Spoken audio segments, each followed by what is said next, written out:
Today's episode is brought to you by the Daily Gardener Friday newsletter. You can sign up for the newsletter over at thedailygardener.org. Hi there, and welcome to The Daily Gardener, a podcast about garden history and literature. I'm Jennifer Ebling, and today is February 23rd. Today in garden history, we celebrate the birthday of Sir William Chambers, who was born on this day, February 23rd in 1723. He was a Swedish-Scottish architect based in London. William designed Somerset House on the Strand in central London, and he also designed the Great Pagoda at Kew, which was built in 1761 and was a gift for Princess Augusta. The Great Pagoda was built with gray brick and is 10 stories tall. It took just 6 months to build, incredible, and initially the various roofs of the Great Pagoda featured 80 golden dragons. But by 1784, the dragons were removed, and although they most likely deteriorated naturally from the elements, rumors swirled that they were sold to satisfy the Prince Regent's gambling debts. Scandalous.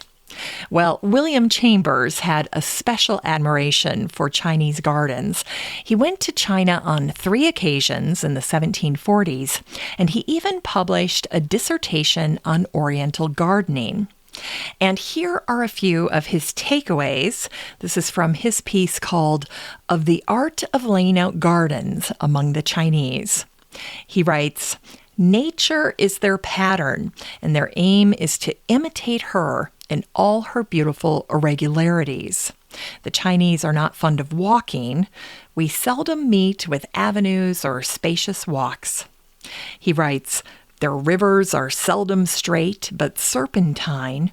When there is a sufficient supply of water and proper ground, the Chinese never fail to form cascades in their gardens.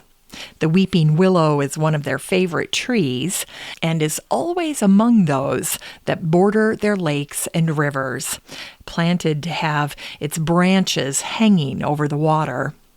So there you go, a few tips on Chinese gardens from Sir William Chambers from the 1700s. And just a little follow-up here to the Great Pagoda that was built by Sir William Chambers. The Great Pagoda underwent a 12-year renovation period that began in 2006. And finally, on July 13th in 2018, the grand reopening revealed a fully restored Great Pagoda complete with 80 chinoiserie dragons perched on the roofs. The dragons were back. But since the roofs would not have supported wooden dragons or other heavy materials, the dragons were ingeniously made of nylon with the help of a 3D printer.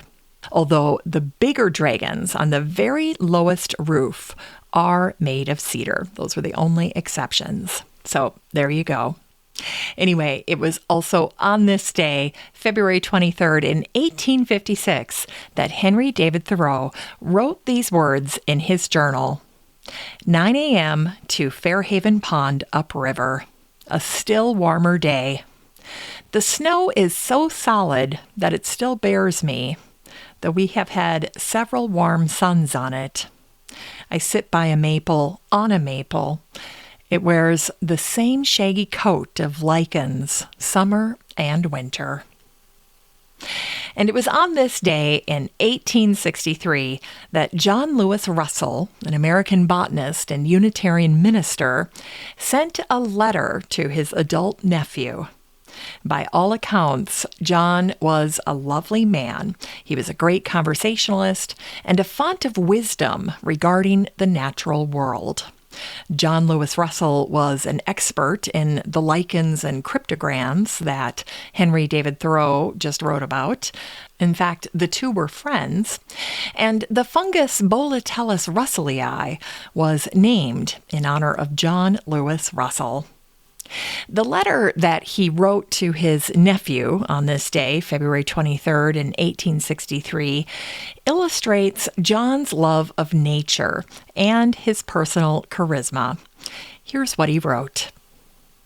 When this reaches you, spring will have commenced, and March winds will have awakened some of the sleeping flowers of the western prairies, while we shall still be among the snowdrifts of the tardy departing winter.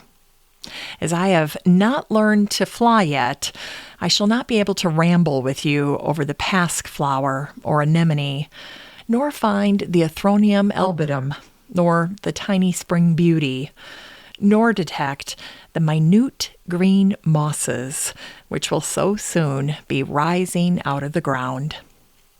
But I can sit by the Stewart's coal burner in our sitting room and recall the days when we gathered Andromeda buds from the frozen bushes and traversed the ice-covered bay securely in the bright sunshine of the winter's day. I will not trouble you to write to me, but I should like a spring flower which you gather.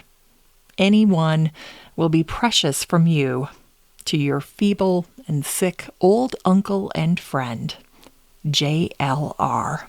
John Lewis Russell. It's time to grow that garden library with today's book, Seasons at Highclere by the Countess of Carnarvon. This book came out late in 2021, and the subtitle is Gardening, Growing, and Cooking Through the Year at the Real Downton Abbey.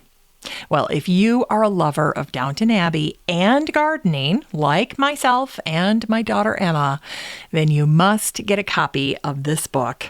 This book was written by the actual lady of the manor, Fiona, the Countess of Highclere, and she gives the reader complete access to the English country house and the garden.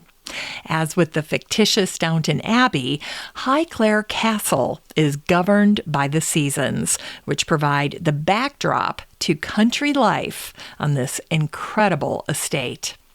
Imagine being a guest at Highclere and having the Countess, Fiona, be your host. Well, this book gives you that opportunity. Fiona Carnarvon is a generous authority on the history and the daily life of the castle, and she gives us in this book an in-depth tour of the gardens, the country folklore, the harvesting, the menus, the cooking with the fantastic recipes like baked broccoli with Parmesan eggs and the pineapple cake with vanilla icing, OMG. And she also lets us take a look at the spectacular entertaining with all the little touches. As you might expect, the photographs are beautiful. They were commissioned specifically for this book. And what is sure to charm gardeners about this book are the people of Highclere, Fiona and her staff, the incredible grounds, the traditions, the ideas. There are tons of ideas in this book. I was actually surprised by that. It's very relatable, and I know that sounds strange saying that because we're talking about Highclere, but it really was. The sheer pure enjoyment of the seasons makes this book special. And then finally, the love of English country life.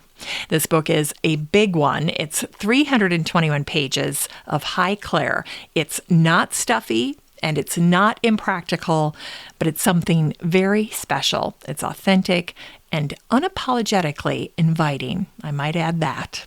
You can get a copy of Seasons at Highclere by the Countess of Carnarvon and support the show using the Amazon link in today's show notes for $25.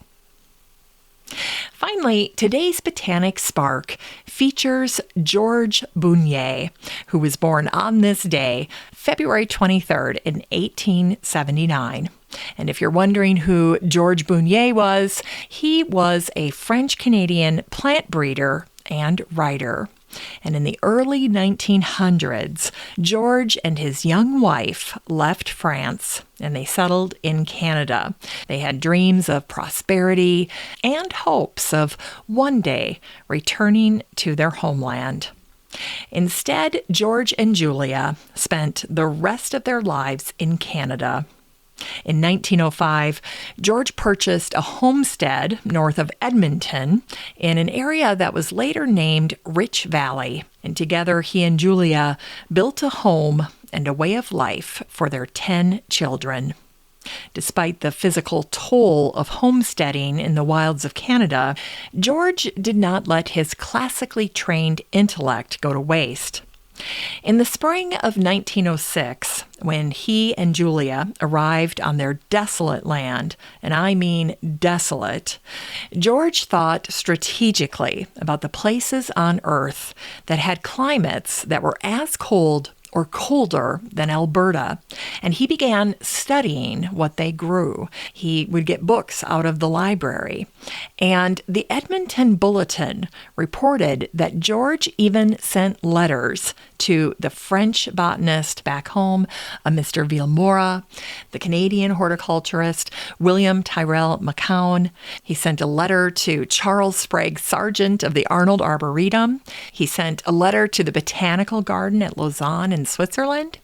And he even sent a letter to the Imperial Gardens of Petrograd, asking everyone to send seeds of flowers, trees, and shrubs that were found ripening in very far north places or at the highest altitudes in the mountains.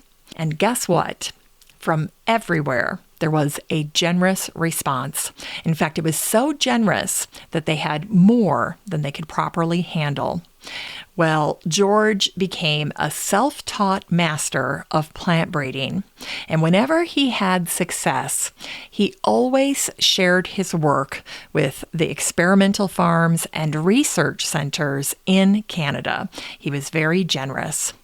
But there are 3 plants in particular that I think had significant personal meaning to George. When George longed for the plums of his native France, he began breeding cold-hardy plums, and the result was the Claude Bounier plum that was named in honor of George's father. When George bred an apple, he called it the Paul Bounier in honor of he and Julia's 14-month-old son who had died in a fire. But his most successful effort became known worldwide, and it is, as you might have already guessed, the Therese Bounier Rigosa rose, named for his sister. Therese debuted in 1950 after 9 years of trials, and it became instantly popular because it was so floriferous and cold-hardy to Zone 2.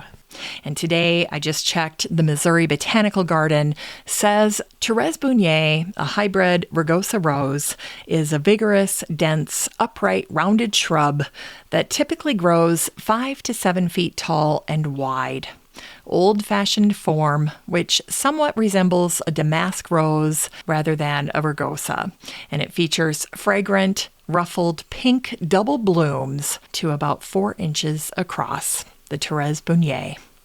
Well, George Bounier lived to be 102. He and Julia were lifelong devout Catholics, and in 1945, he wrote these words. As a plant breeder, I thought, at first, our location not at all suitable. Yet, out of every failure in those first attempts to grow hardy plants, arose the discovery that we had been led to a most carefully selected spot to manufacture special plants, possibly the hardiest in the world. Well, that's it for today's show. Just remember that you have a standing invitation to join the free Facebook group for listeners of the show. The next time you're over at Facebook, just search for Daily Gardener Community, where you'd search for a friend and then request to join. And if you'd like more of The Daily Gardener, you can subscribe to the newsletter over at thedailygardener.org. And don't forget that you can also show your support for the show by using the Buy Me a Coffee link over at the website or more in today's show notes. This is Jennifer Ebling. Thanks for listening to The Daily Gardener. And remember, for a happy, healthy life, garden every day.